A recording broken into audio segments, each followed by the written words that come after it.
Hey, yo Grégoire! Salut Jocelyn. Comment ça va? Moi, ça va très bien. Toi? Ouais, moi, ça va mieux. Ça fait un bout de temps qu'on n'a pas fait de podcast. Le temps des fêtes, on était supposé de revenir comme au début de janvier. J'ai pogné une sapristi de grippe, mais une vraie grippe, là. Puis, tu sais, vraiment, j'étais malade, mon gars. Je commence à m'en remettre un peu. T'es pas COVID? Non, c'est pas COVID. J'ai testé, puis c'est pas la COVID, c'était bien la grippe. J'ai testé 2 fois COVID, ben c'est sûr, tu sais, quand on a des symptômes, à cette heure, on check tout de suite, c'est pas COVID. OK. Mais c'était pas COVID. Fait qu'on est de retour. Voilà. Bonjour tout le monde. Bonne année 2024. Ben C'est oui. la première fois qu'on se voit. Ben oui, bonne année, puis on va en profiter pour souhaiter bonne année aussi directement de son man cave à Sylvain. Hey, Sylvain, salut, comment ça va?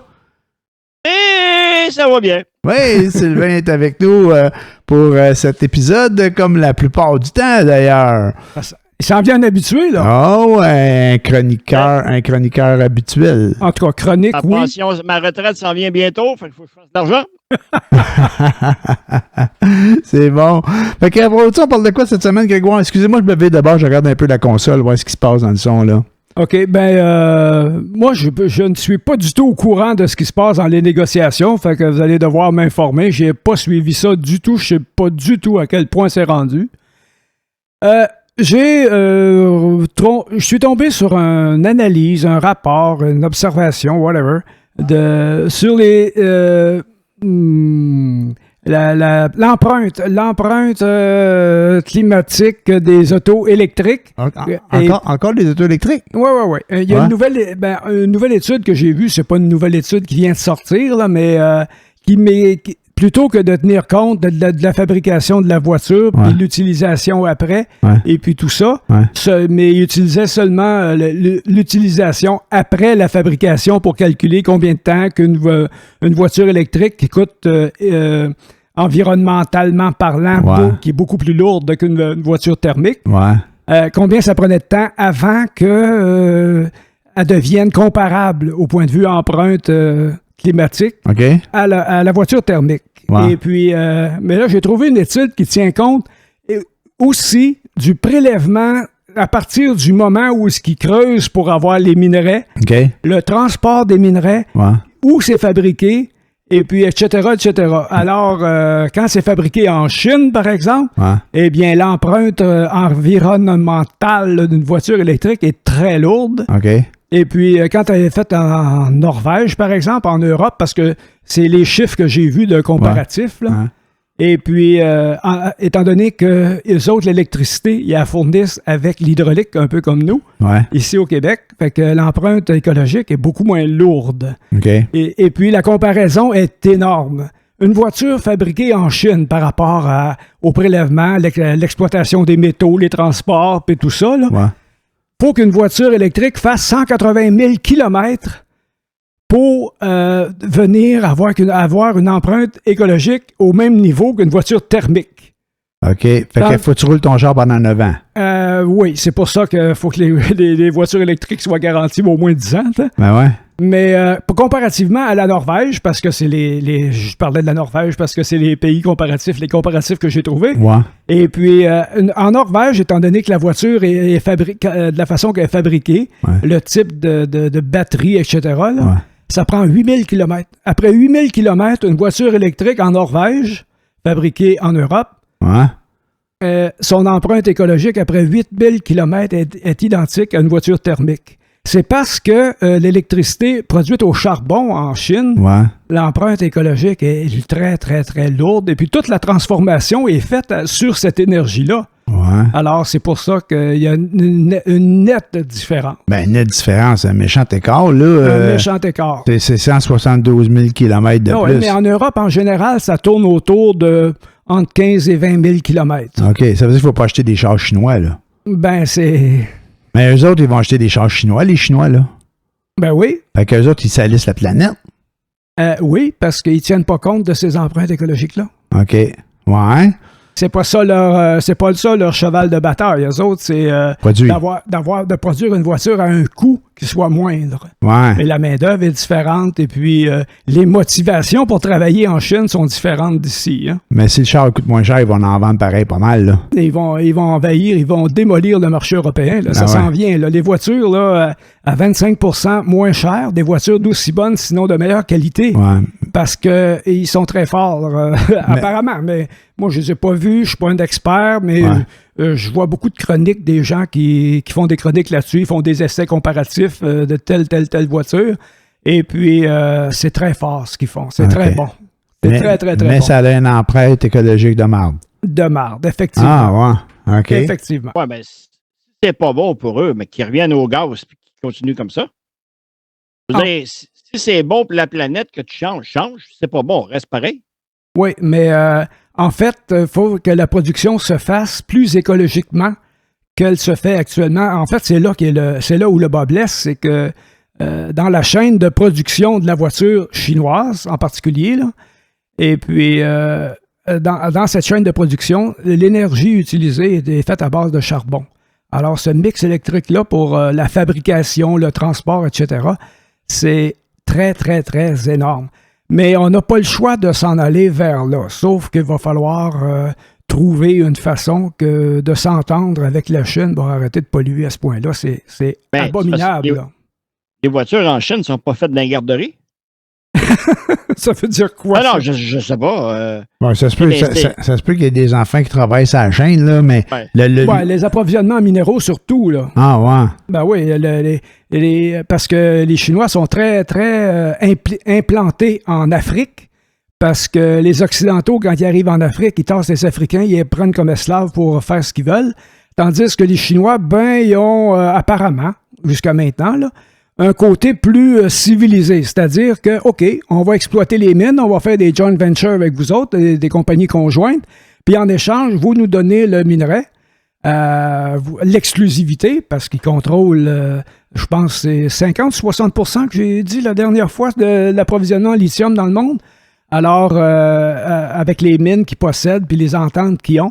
Mais en échange, eux, les Asiatiques, les Chinois, plutôt que les rendre esclaves, ils leur donnent des autoroutes, des hôpitaux, des affaires de même. Il y a comme un échange plus convenable. Il y a peut-être de l'exploitation encore, parce que c'est toujours ça dans la guerre. Là. Okay. Mais la façon de s'entendre et d'exploiter... parce que l'exploitation du continent africain est moins sauvage que ce que les Occidentaux ont fait. On se rappelle de Léopold de Belgique, là, qui a assassiné à peu près la moitié de la population du Congo pour faire son caoutchouc. C'était roi, ça? C'était Léopold, oui, Léopold III, le roi de Belgique. Okay. Et il considérait ce pays-là, il me semble que c'est le Congo, mais ça reste à vérifier. Là. Il y avait le Congo belge, ça doit être ça. Mais ça doit être exactement ça. Et puis c'était pour lui son entreprise personnelle, et puis les Africains étaient ses esclaves, puis ceux qui voulaient pas marcher, ils se faisaient couper un pied, s'ils se sauvaient, ça fait le même. Là. Comme qu'on a vu dans Roots sur la série Racine là, aux États-Unis, sur l'esclavage aux États-Unis, quand il y a un noir qui se sauvait, il coupait les tendons derrière des pieds pour pas qu'il soit capable de courir à nouveau. Ah, ouais. Ça d'affaire de même. J'ai pas vu ça, moi, Mais en Afrique, là, ça a été documenté qu'il y a un père qui faisait pas l'affaire, ils ont coupé les mains, puis à 2-3 membres de sa famille, là. Ah, ouais. Pour s'assurer que il marchera pas. Ah, non, c'est plus que barbare, là. C'était sadique, c'était maniaque, c'était complètement fou. Mais tout ça pour dire que les Chinois sont en train ils ont le monopole actuellement. C'est plus Tesla qui est le plus gros vendeur électrique. De passer devant BYD, whatever, comment tu le prononces. Je sais qu'il y a une BID. BID. Je sais pas. BYD, c'est ça? C'est Build Your Car. Your Drive, pardon. Build Your Drive. BYD. OK, BYD. Ah bon. Mais ça, c'est la plus grosse en Chine, mais il y en a 7-8 autres là, qui sont assez fortes aussi, qui s'en viennent en Europe et tout ça. Puis il y a VinFast, qui est un vietnamien. Okay. Une compagnie vietnamienne qui s'en vient aussi. Bon. Alors, non, puis on est en retard. Les Occidentaux sont en retard beaucoup sur ce qui se fait Ben, c'est pour ça qu'il faut mettre des milliards dans les compagnies qui vont faire des batteries et des chars chez nous. Ben ça, c'est une autre affaire. La batterie, là, même au départ, quand ils ont annoncé leur grandiose, grandiloquente investissement dans la fabrication Northvolt, là, ouais. Ben je me disais, OK, oui, mais est-ce que c'est durable? Est-ce qu'il y a une pérennité dans ça? Est-ce que c'est pérenne? Parce que est-ce que ces batteries-là, des anodes puis des cathodes, ils vont en valoir tout le temps. Okay. Mais est-ce que ce sera celles qui seront adaptées aux nouveaux modes de fabrication qui actuellement, c'est le lithium-ion qui a la cote, mais le sodium s'en vient, les batteries solides s'en viennent. Alors... ils ajusteront la shop. Et oui, mais avant que la shop soit finie de construire, il va y avoir 3 modes de batterie qui vont être passés. Là, on va être rendu à la 5e génération des batteries, là. Bon, je sais bien, mais quelque part, on n'est pas Est-ce que l'usine va être adaptée? C'est ça ma question. Est-ce que cette technologie-là, sur laquelle on investit à coût de dizaines de milliards, est-ce que ce sera toujours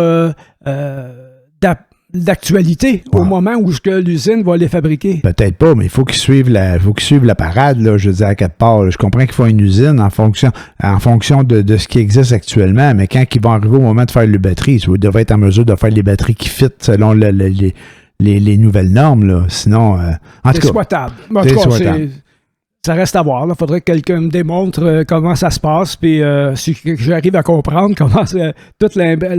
comment ça s'imbrique l'un dans l'autre, parce qu'il y a beaucoup d'autres usines aussi qui sont créées en parallèle, comme à Sorel.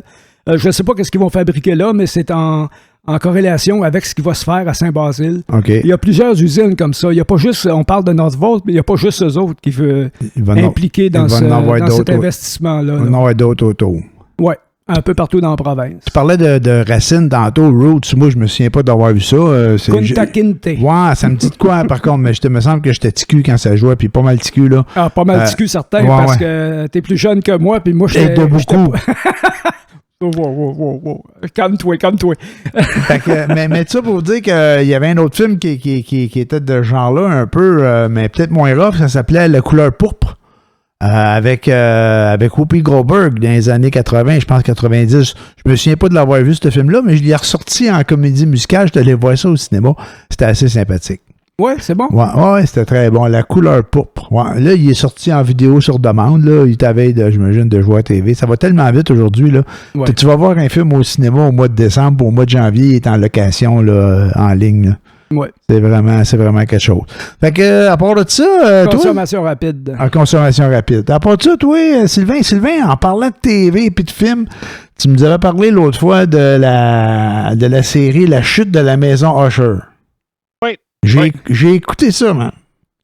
Spécial, hein? C'est vraiment super bon, mon gars. Oui, c'est vraiment fucké. J'ai aimé ça aussi. Ouais. Fait que là, j'ai vu Berlin suite à la Casa del Papel. OK. Berlin, c'est écœurant aussi. Là. Si personne n'a vu ça, là. Non, j'ai pas embarqué, moi, dans la maison de papier, la Casa del Papel. T'as vu combien d'épisodes? Ah, c'est ça. J'ai écouté 2-3 premiers épisodes. Puis alors, c'est ça. 2-3 se passer, là. C'est ça, ouais. Tu rentres pas dans l'action à 2-3, là. La Papel, moi, j'ai fait la première saison complète, puis après 2 épisodes, la deuxième, ça a été fini. Mon intérêt était mort. Pourquoi? Ça tourne en rond. Ça allait nulle part. Et puis. Écoute, attends pas à ce qu'il y ait des courses de char, là. Ça, c'est sûr. Ben non, mais dans le casting, juste le casting me tapait ses nerfs. La femme détective là, dans la deuxième série, là, en tout cas, celle qui est en vedette, là, était qui est enceinte? Bon, je sais pas. Regarde, c'est tout un jeu de pouvoir, là. Non, mais je veux dire que le casting, là, la fille, j'y ai pas cru une minute. Je croyais pas du tout au personnage. Fait que ça a tué la magie complètement pour moi. Ben, honnêtement, je pense que ça vaudrait la peine que tu t'y remettes parce que juste savoir la façon que ce gars-là peut penser. Comme Berlin, c'est la même chose, là. Les premiers épisodes, là, attends-toi pas à ce que ce soit intéressant. Faut qu'il installe. Mais, il installe les pions. Ouais. Faut qu'il installe la série. Quand ça part, sache-toi parce que ça part. Ah, on va essayer d'être patient, mais Papel, non. C'est de voir les plus hauts de voir. Tu sais, tu t'attends maintenant, il envoie, mettons, de la police à telle adresse. Il va se pincer, mais il arrive là, mais il ne trouve rien. Il a planifié qu'il s'en aille là et qu'il ne trouve rien. OK. Tout ça fait que c'est un jeu de... Pas un jeu de miroir, là, mais tout est organisé, tout est planifié. En fait, on dirait que les personnes... Est-ce que tu es déstabilisé par ce qui arrive? Ah, ben oui. Ah, oui, ben, c'est ça qui est intéressant. Là, à ce moment-là, je vais aller voir et je vais être patient. Je vais être patient. Ben oui. C'est ça que j'aime. Oui, parce qu'il faut qu'ils mettent le doute. Là, tu te dis, OK, il s'en va là, il se fait pogner. Puis des fois, tu te dis, il s'en va là, puis là, il va avoir des jouets ça, mais là, il se fait pogner. Fait que, c'est intéressant. Ah, c'est cool. Moi, j'écoutais une autre série dans le temps des fêtes aussi. J'avais commencé à l'écouter un peu avant, puis je l'ai fini. C'était The Crown. Puis ça finit, la reine est morte. Ouais, la reine a meurt. On s'en doutait pas qu'elle était pour mourir. Fait que, tu sais, ça, elle meurt. Elle est morte. Fait qu'ils ont fait la série au complet, puis ils l'ont terminée après sa mort. Ah ouais, là, ils vont peut-être en faire un autre avec Charles, là, puis ça gagne. Oh, ça m'étonnerait, parce qu'il y a le charisme d'une poignée de porte, lui, là. Ouais, mais dans la série, il est bon. Le gars qui fait son rôle, il est pas payé. Je me souviens pas. Non, mais il change souvent, par exemple, là, dans différentes séries. Là, c'est pas la même femme qui fait la reine. La reine est plus jeune, elle vieillit, tu sais. Okay. Fait que selon les saisons, là, c'est pas les mêmes comédiens. Là, ils les font vieillir un peu. Une chance. Ouais. Fait que c'est ça. Puis j'étais allé en voir des films. Moi, j'étais allé voir aussi Wonka.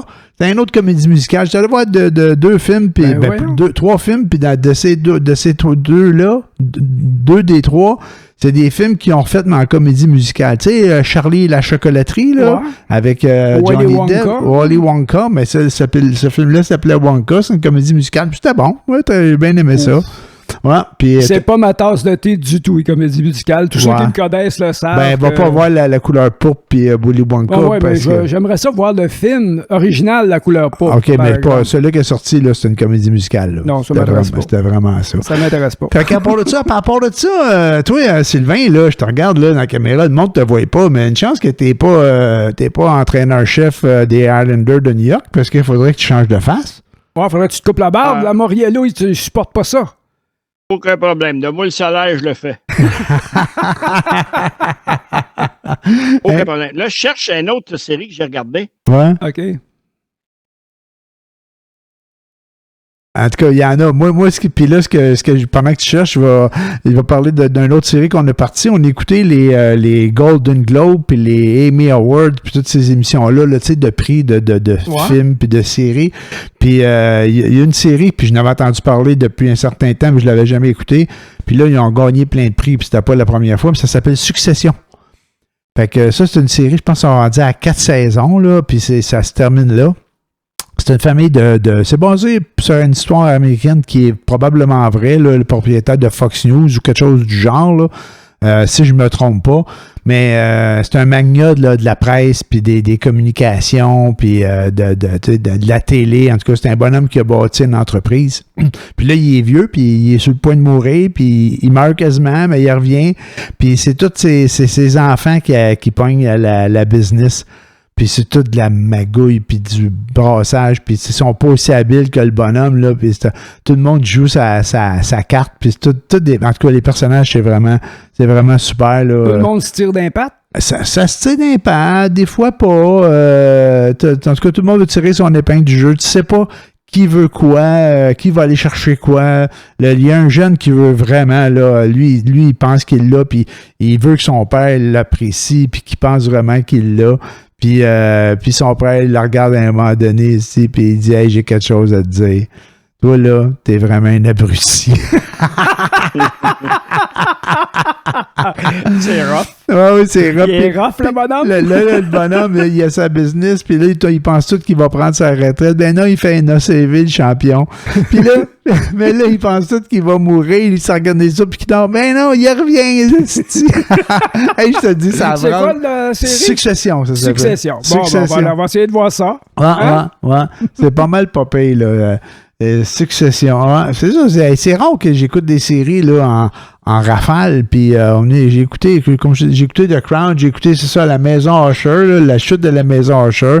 Puis là, on écoute Succession. Ça a l'air popé. Mais ce qui est le fun, ce qui est popé aussi, c'est que on sait que la série va finir. Il y a 4 saisons, puis après ça, il n'y en aura plus. On n'aura pas à attendre pour une autre saison. Ça, c'est pas pire. D'autres séries qui sont le fun, comme Sylvain, il nous a proposé La Chute de Maison Usher, mais c'est 10 épisodes, puis bam, c'est fini. Ouais. Tu te dis pas, faut que j'attende. C'est ça que j'adore des séries. C'est les meilleures séries. Pas besoin d'attendre pour une autre saison, là. Ouais. Mais l'autre que je viens de le trouver, l'autre, c'est Oblitéré. Ah. Le titre est en anglais, mais il y a un autre. Je ne me rappelle pas le titre en français. T'as une série Netflix, ça, ou quelque chose de genre? Oui. Ah, ouais. Obliterate. OK, ça doit être... Obliterade. T-E-D. Ben, ça doit être oblitéré. Ça doit être oblitéré. Oblitéré. Comme un thème, moi, ce que je connais d'oblitéré. La validation, paf, c'est fini. L'affaire d'élite. Il faut qu'il trouve quelqu'un qui a posé une bombe. En tout cas, c'est assez drôle. Ouais. Puis, non, c'est intéressant. Écoute, encore là, il y a des affaires que tu ne devineras jamais. Ah, ça, c'est cool, par exemple. C'est ça qui est intéressant. C'est quand tu ne le vois pas venir. Quand tu ne vois pas venir la suite, là, ça, pour moi, là, j'adore ça. Là. Ça, là, j'embarque, puis je suis, puis des fois, je trouve que c'est pas logique ou que ça marche pas, mais c'est pas grave. Ça m'a surpris, je suis content. Ben ouais. Ouais. Et comme là, vous allez être surpris. Hop, je suis plus là. Ah, il a mis sa main devant la caméra, c'est un champion. Des effets spéciaux. Mais on t'entend, par exemple. Ouais. Yes, ça. Puis, Sylvain, tu sais, quand on a fini le dernier épisode, la saison dernière, on parlait des négociations dans je dis la fonction publique, mais c'est-tu la fonction publique? C'est la fonction publique? En général, fonction publique, FAE. Ouais. Des enseignants. Ils mangent là. Non, c'est pas vrai. Écoute, il y a eu une entente de principe. C'est pas le deal du siècle. Ouais. Honnêtement, nous autres, les concierges, en tout cas, chose de service, là, ouais. Pour revenir, mettons, à date, il aurait fallu qu'on ait quasiment 15% par année. Okay. Par année. Pour rattraper. Okay. En tout cas, au moins cette année. Ouais. Au moins cette année pour après ça continuer d'avancer. Pour rattraper le retard qu'on a. OK. Là, je n'irai pas avec les chiffres, mais 17,4, je pense. Et les 3 dernières années, 1%, tout dépendamment de... L'inflation. L'inflation, mais la question qu'il faut se poser, c'est l'inflation est qui? Du gouvernement ou l'inflation réelle? Ouais, je comprends ce que tu veux dire, ouais. Si le gouvernement dit « Ah, non, l'inflation, c'est juste 2%, on n'a pas le 1% de plus. » Si, admettons, l'inflation est à 5% ou 4%, on va avoir 1% de plus. Donc, on tombera à peu près à 20% sur 5 ans. Ouais. Même mieux qu'on a déjà eu. Les autres affaires, il faut voir aussi parce qu'on n'a pas eu notre réunion encore. OK. Mais faut que ce soit voté. Regarde, que ce soit voté, oui. Ouais. Okay. Si on regarde, mettons que je parlais avec un prof. Tu as eu deux tables, monétaires, puis on peut dire sectorielles. Qu'est-ce qui est rapport aux classes?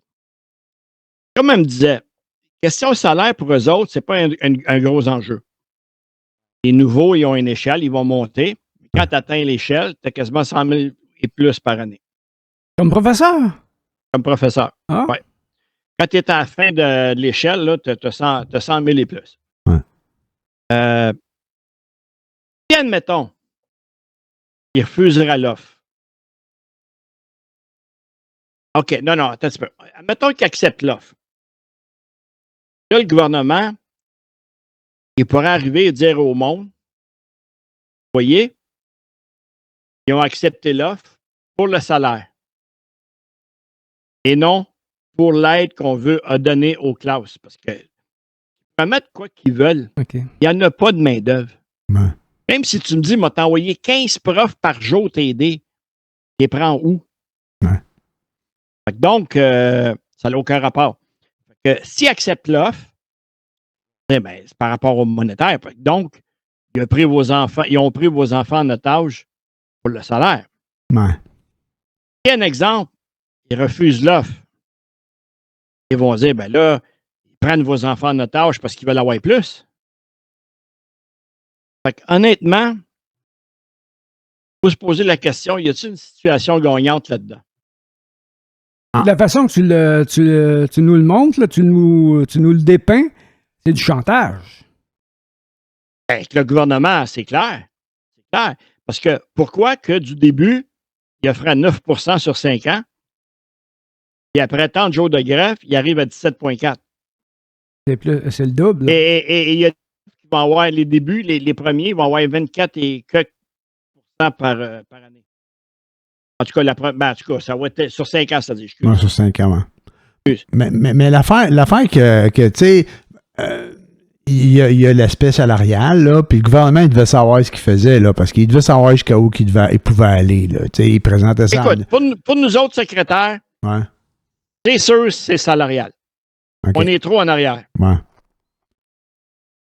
Si tu regardes, mettons, nous autres, on gagne peut-être quoi, 21 pièces de l'heure, puis à la Ville de Montréal, le même job gagne 29. OK. T'entends, c'est pas la même responsabilité, là. Ouais. Nous, on s'occupe de kids d'école. Ouais. Oui, c'est que, il faut que ça soit propre, faut que ça soit... tu comprends? Ouais. Pour nous autres, l'enjeu, c'était vraiment monétaire, parce qu'on est ben trop en arrière. Ouais. Mais dans les salles de classe, c'était, en fait, eux autres, oui, pour les profs, il y avait l'espèce salariale, mais il y avait aussi la composition des classes. Tant mieux. Ben oui, c'est sûr. Parce que, tu sais, j'ai rien contre les enfants qui ont des retards ou peu importe. Mm-hmm. Mais, ils les amènent dans une classe. Si, admettons, le prof, il n'y a pas d'aide. C'est ça. Qui s'occupe à cet enfant-là, mais c'est comme un exemple d'autres, les concierges. De jour. Si je prie dehors pour pelleter, mais je suis pas dedans à faire mon ménage. Eux, c'est la même chose. S'ils sont pris pour s'occuper des enfants qui ont des problèmes, mm-hmm. ben, autrement dit, tu retardes la classe. Ben oui. Puis c'est pas rien que l'argent qui, tu sais, ils disent si tu as X% de cas particuliers dans ta classe, tu vas avoir 8 000 $ de plus. Mais ça, c'est juste de l'argent. Ça aide pas les enfants. Ça aide pas ceux qui en ont besoin. Puis ça aide pas ceux qui n'ont pas de besoin non plus. Tu sais, c'est comme une patch bizarre qu'ils ont proposé là. Puis t'imagines qu'est-ce qu'ils vont faire? Ils vont te bourrer des classes jusqu'à 60. Oui, mais ça c'est juste une carte cachée. Ouais. Il va sortir quand il va avoir besoin de la sortir. Il va la sortir, puis il va dire, vous voyez, les Québécois, les profs, on leur a promis ça. On n'est pas capable de mettre cette aide-là, mais ils ont fait la grève. Parce qu'on n'a pas la main-d'œuvre, puis ils ont fait la grève pareil. Tu sais, tout est du chantage politique. Là. Ouais, tout est basé là-dessus. Ah ben oui. La négociation, là, c'est c'est de la manipulation psychologique. Là. Oui, mais c'est ça. Tu sais, on n'est pas capable de négocier de bonne foi, de dire, regarde, c'est quoi ta meilleure offre? Ouais. Tant qu'on aille en grève, parce que s'il faut qu'on aille en grève, viens pas dire que c'est nous autres qui prenons les enfants en otage. C'est toi qui ne fais pas l'offre. Ça faisait 1 an, tu le savais, des demandes que les syndicats faisaient. Mais ça, on s'entend que le gouvernement ne s'attendait pas à ce que les enseignants, entre autres, aient le soutien de la population comme ils l'ont eu, là. Ça, je pense qu'ils ont poigné le trou en stick. Oui, ça, ils n'ont pas vu venir, ça. Non, mais est-ce qu'il faut attendre la dernière minute pour en arriver à ça? Non, mais ils ont tiré à la sauce, mon gars, jusqu'à temps que le monde pense, jusqu'à temps qu'ils se disent, là, la population va se tanner, puis là, ils vont perdre les enseignants, puis les autres, les gens qui étaient touchés par ces grèves-là, ils vont perdre le soutien de la population, puis tout. Mais non, ils n'ont pas perdu le soutien. Puis le monde, il n'était pas dupe aussi, les gens, hein, ils le disaient, le gouvernement, il essaie de nous manipuler, là. Hey. Ben, écoute, tu vas te donner 30 %. Ouais. Puis après ça, tu t'en vas défendre en disant que dans le gouvernement, il y a des familles, on peut empêcher le monde de faire de l'argent? Excuse, parce que c'est pas... Tu sais, honnêtement, là, si tu veux avoir mon opinion, nous, on aurait dû avoir le 30 % dans une année. Après, on négociera. Ouais. Et eux auraient dû avoir le 9 % sur 5 ans. Ouais. D'autres, pas de problème d'argent, là. Non. Hey, si tu regardes les salaires qu'ils font, là, ils n'ont pas de problème d'argent. Ouais. Pas se poser. Que les concierges à 45 000 par année. Ouais. Hey, je suis content de mes conditions qu'on a. On a quand même des bonnes conditions. Le salaire est correct. Ouais. Devenir tout seul, je suis pas sûr que c'est la même vie que j'aurais, là. Le gros problème de la politique, c'est au Québec puis aux États-Unis, c'est probablement la même chose, mais au Canada aussi. Mais on devrait être comme les pays nordiques, là, la Scandinavie, là, la Norvège, la Suède, ces choses-là. Là. Les ministres là-bas ne sont pas déconnectés de la société, sont pas déconnectés de ce qui se passe autour d'eux autres, de ce qui se passe vraiment, ce que les gens sont, puis qu'est-ce qu'ils veulent exactement. Parce que sont obligés de voyager en transport en commun. Ils n'ont pas de chauffeur avec des limousines. Ils se promènent à vélo. Ils se promènent avec le monde. Ils n'ont pas des bureaux hyper climatisés en haut d'une tour de 98 étages pour être sûr d'être bien isolés, que les gens ne puissent pas se rendre jusqu'à eux autres pour leur dire leur façon de penser parce que ils n'aiment pas ça. Ils vivent dans une bulle, dans un cadre bien précis, en dehors de la société, se pensant au-dessus de la société, qu'ils font une grande faveur à cette société de donner de leur temps et de leur intelligence pour aller passer 3 semaines en Europe sur le dos du gouvernement, aux frais du gouvernement, juste parce que eux, ils le méritent. Ben, tabarnak, on l'a vu, excusez. Pendant la pandémie, on l'a vu qui étaient les gens importants dans une société. C'est pas les politiciens. Les politiciens, là, tu peux en changer n'importe quand. On s'en contre-calisse. Par contre, les gens qui sont dans le bureau, le service essentiel, là, les gens qui sont vraiment dans la société, qui font rouler la société vraiment, les professeurs, les infirmières, tout ce que tu veux, name it, là, la vraie société, eux sont importants. Puis on l'a vu dans la pandémie. Je comprends pas que les gens se souviennent pas, surtout que les gens au gouvernement se donnent un 30%, puis ensuite ils viennent chier sur la tête du monde. Ouais. Moi, j'aimerais savoir combien qu'on paye de ministres encore qui sont partis à la retraite. Avec leur pension. Et Christ, non, t'es mieux de pas le savoir si tu vas pleurer. Non, mais c'est ça qui est l'affaire, c'est que si tu me dis que la fonction publique coûte cher, au moins on amène un service. Oui. Mais moi, c'est pas à la fonction publique que je parle, que je m'adresse. Non, je sais. Je comprends. Non, c'est ça que je te dis. Tu sais, eux autres, ils ont des pensions à vie. Après 17 ans, tu as une pension à vie. Tu as quand même le bon salaire. Puis, tu sais, on s'entend des ministres. Tu peux payer une opposition. Tu es là pour être opposé. Donc, jamais un pays va avancer parce que tu sais que si tu amènes un projet, lui, il est payé dans l'opposition. C'est ceux qui vont être opposés. C'est sa job. Il y a une opposition, pourquoi? Juste pour reculer la... On va juste prendre l'exemple de Legault, quand il était dans l'opposition, qui critiquait le gouvernement de ne pas donner à la fonction publique. Là, tu t'en viens au gouvernement, puis tu n'en donnes pas plus. Excuse-moi, là, mais t'es où là-dedans, là? Ouais. Mais moi, honnêtement, un gouvernement, paye le gouvernement. Les autres, mais tu te fais élire, mais tu seras au gouvernement, tu vas payer. Il faut dire peut-être que Legault, au moment où il était dans l'opposition, n'était pas encore déconnecté de la société. Il y avait peut-être encore... Pardon? Il s'occupait de l'éducation. Non, ben là, que déconnecté ou non, on s'entend que rendu là, on s'en fout. On sait que le pouvoir corrompt. Hein? Tout le monde sait ça. Puis en plus, si tu mets ça dans des gens qui n'ont pas la tête pour le supporter, c'est encore pire. On le voit, là, ce que ça donne. Fait que là-dessus, je pense que Sylvain va devoir nous quitter bientôt. Oui, c'est ça, il faudrait que j'y aille, là. Ouais, c'est ça. Fait que y avait-tu un petit mot de la fin, Grégoire? En passant, t'étais pas mal rough avec les politiciens, mon Grégoire. T'étais-tu juste de mauvaise foi ou? C'est pas de la mauvaise foi. Une dernière question. Ouais. Y avait-tu une game de hockey samedi? Oui. Montréal n'est pas arrivé. Ils ont à Boston, ils ont planté. Non, mais attends un peu. Montréal a joué. C'est Boston qui a joué, c'est pas Montréal. Montréal a joué. Un instant, Sylvain. Je l'ai vu, la game. Je regarde pas le hockey, mais cette game-là, je l'ai regardée. T'as vu une game, toi? Ben, voyons. Ça, c'est de la mauvaise foi. Aller jusqu'à la fin de la deuxième période, on avait une game. Après ça, il n'y en avait plus. C'était vrai, t'as raison. Mais on a eu du hockey. Au début. Oh la mauvaise foi. En fait, pour ceux qui le savent... Boston a un bon club. Mais ils me font chier parce que à chaque fois qu'il arrive avec un nouveau, Asti, il est bon. Mais pour ceux qui ne le savent pas, Sylvain, c'est un fan des Bruins de Boston. Un fan de sport. Un fan de sport, ouais, c'est vrai, tant que ça. Ouais. Un connaisseur de sport. Et des Bruins de Boston. Hey, moi, pour vous dire quelque chose vite fait, moi, je suis pas un connaisseur de sport. Je trouve ça divertissant, par exemple. Puis, je pense que je vous l'avais mentionné probablement en dehors du show avant les fêtes. Je suis allé voir du basketball universitaire américain. au Vermont. C'était vraiment cool, mon gars. C'était vraiment trippant. Juste pour voir l'ambiance, les cheerleaders, puis tout ce qui se passe là. C'est un gros calibre. Ben, c'était un bon calibre. Un excellent calibre. Non, ouais, c'était un très bon calibre. Puis ça ressemble un peu là, quand tu vas voir du hockey à l'aréna. C'est pas des affaires immenses. Il y en a des grosses équipes. Là, mais là, je sais pas s'il y a des catégories, là, mais il y en a en masse des équipes de basket. Tout ça pour vous dire que l'expérience était vraiment bonne. J'étais là avec ma blonde. On s'est acheté des t-shirts de l'équipe, mon gars.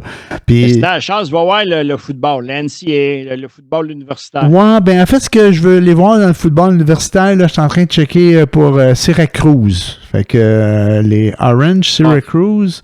Non? Regarde. Tant qu'aller voir de quoi, on va voir de quoi qu'il y a de l'allure. Ouais, mais je veux pas aller à l'autre bout du monde, là. Ben là, tu sais, c'est comme si tu me dirais, je vais aller voir le football qui se fait à McGill. Tiens, c'est pas que c'est pas bon, là. Ouais. C'est comme si tu irais voir le Rocket puis Canadien, là, tu sais. Ouais, mais tu me parles du football. Le football américain. Ouais, mais t'es universitaire, là. Ouais. T'es pas professionnel. Puis là, j'ai appris que collégial américain, il y a des personnes, mettons que tu as un nom connu, comme il y en a un de Manning, la famille Manning, il reçoit 3 millions pour vendre son nom. Ah, ouais. Ça veut dire qu'il est commandité 3 millions. Ouais. Ça veut dire que quand tu vas là pour Why Manning. Donc, tu fais de l'argent avec ce nom-là. Okay. Donc, il reçoit un montant. Puis là, il aurait pu se faire repêcher, peut-être universitaire, mais il a dit non, universitaire, je ferai à peu près, peut-être plus haut que ça aussi. Là. Il dit, je ferai à peu près 300 000 contrats d'entrée. Là, je fais 3 millions. Au collégial. Oui, collégial, oui. Oui, mais c'est parce que le football aux États-Unis, c'est une religion. Là. Les gens, là, ils suivent ça, là, mais mur à mur. Même que c'est quasiment aussi fort au niveau collégial qu'au niveau professionnel, là, quasiment. Là, fait qu'imagine-toi les collèges, comment ça doit être propre s'ils ont de l'argent de même. Ils ont moyen de payer conscience. En tout cas, plug Gallego. Donc, on va partir la province de Québec, ça va devenir une équipe sportive collégiale de basketball, de football. Si ça rapporte, pourquoi pas?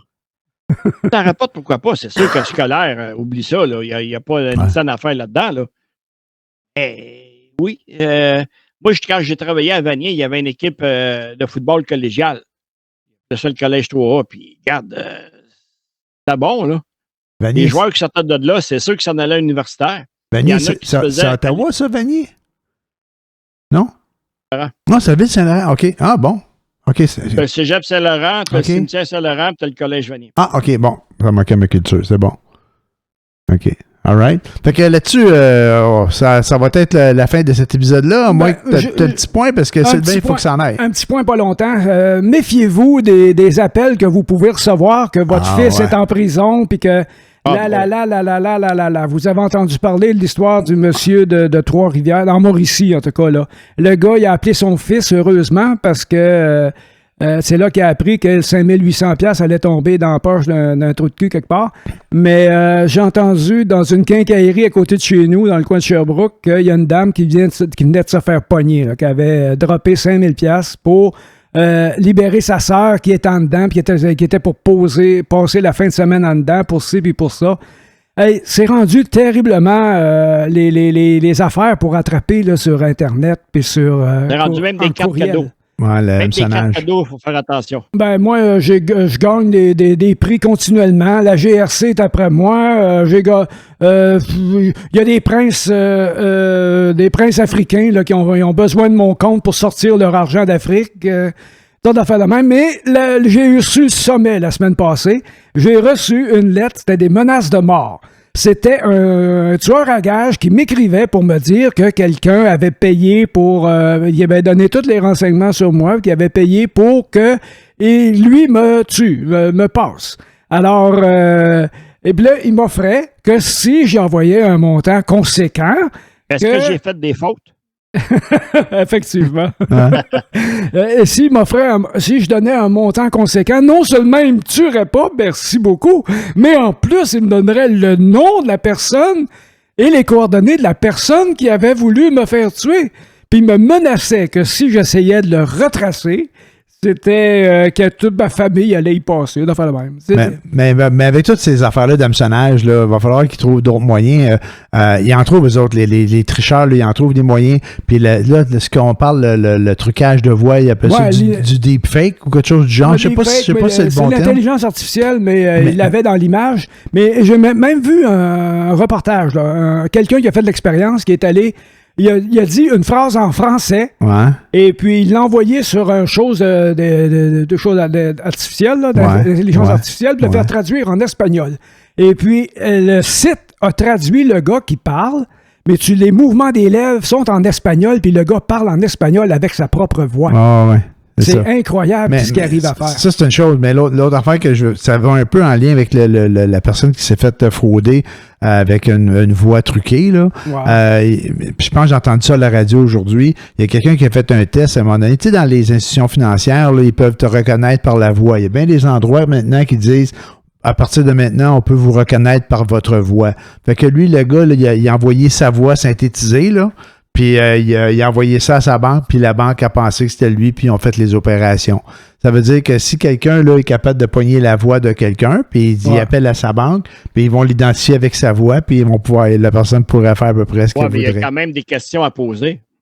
Ouais, je sais bien. C'est bien beau dire, mais... Non, ben moi, j'ai appelé l'institution financière, là, puis ils me disaient oui, bon, on vous informe là, que, parce qu'ils n'ont pas posé les questions dont tu parles, Sylvain, là, tu sais, le nom de fille de ta mère, ton adresse, ton lien, toutes ces questions-là, pour t'identifier qui fait bien du sens. Mais ils m'ont dit juste pour votre information, on vous a identifié par votre voix. Puis avant de faire ça, une fois avant, il avait dit, est-ce que vous permettez qu'à partir de maintenant, on vous identifie avec votre voix, on va enregistrer votre voix? Puis là, j'ai dit oui. Fait qu'à partir de ce moment-là, ben, il m'identifie avec ma voix. Mais je me dis, hey, c'est dur à tricher ça, tu sais.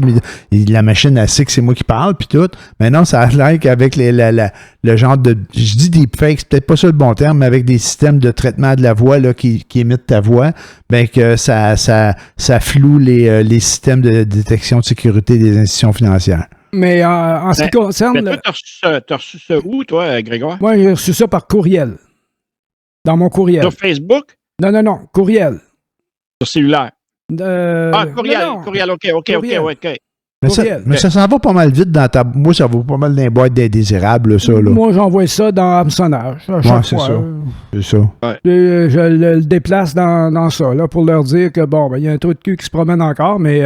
mes courriels, là, c'est 99,999% de la marde comme ça. Là, c'est ça. Un gagnage de prix. Il y en a en masse. C'est juste de ça. Mais pour déjouer cette histoire-là là, de la voix, là, il y a des familles qui ont décidé de se trouver un mot de passe commun pour tout le monde pour être sûr que c'est la bonne personne, parce que l'intelligence artificielle peut imiter ta voix. Mais c'est un mot de passe que juste les membres de ta famille connaissent. À ce moment-là, tu peux le demander, puis l'intelligence artificielle ne pourra pas te le dire c'est quoi. Il ne saura pas. Ouais. Tu comprends ce que je veux dire? Ouais. C'est tout le monde... C'est ça. C'est juste à la voix. C'est sûr qu'à un moment donné, ça peut se trafiquer. Ben oui. Mais si tu poses les questions, à un moment donné, c'est sûr qu'il ne pourra pas répondre à toutes les questions. C'est ça. Mais juste une question. C'est quoi le mot de passe familial? C'est quoi le code familial? Ouais, ben même une question, moi, je trouve que c'est pas assez. Non, mais un peu plus. Si tu as un code familial, juste là, tu vas le savoir immédiatement que tu n'auras pas besoin de poser 18 questions. Parce que c'est quelque chose que l'intelligence artificielle ne pourra pas savoir, que le fraudeur ne pourra pas connaître. Si tu n'y envoies pas par courriel. Mais j'allais dire, tu sais, il y a des systèmes de détection là, du visage. Ma blonde, elle prend son téléphone, même moi, je prends mon téléphone, je le regarde, le téléphone, il sait que c'est moi, fait qu'il s'allume tout seul. Tu mets ton pouce dessus, puis là, il te reconnaît. Des fois, tu n'as pas besoin d'entrer un mot de passe, tu mets ton pouce dessus, tu sais, comme ton empreinte digitale, il le reconnaît.